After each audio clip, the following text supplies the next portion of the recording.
Leviticus Cornwall has been hunting them ever since the train robbery in Chapter 1.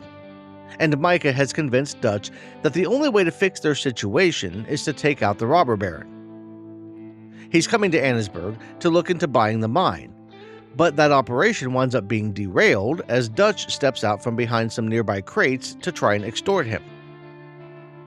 Anyone with half a brain would probably realize that a man like Cornwall isn't going to just give in to the demands of someone like Dutch Vanderland. But while Dutch may have thought that that was a possibility, Micah never did. He wanted to see chaos, and he would get it as Dutch opened up fire and gunned down the man.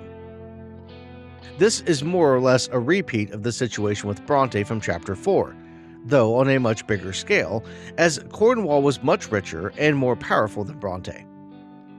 Bronte controlled a city. Cornwall controlled half the country. And like the situation with Bronte, taking out Cornwall does nothing other than open a power vacuum that will eventually be filled by someone else. The problem isn't the people running the institution, it's the rules that those people implement. Looking at Cornwall, he pays to have laws changed and eliminated. Those laws will still be what they were after his death, and if he didn't do it, someone else would.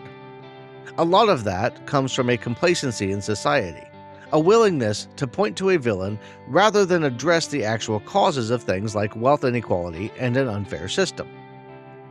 It's easier to point to someone like Cornwall or a specific group of people in society and blame them for all of the problems that exist than it is to actually change the system into something that works for everyone.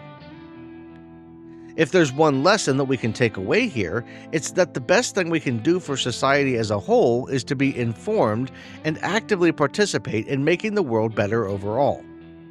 We spend way too much time looking for villains and not nearly enough time working towards solutions.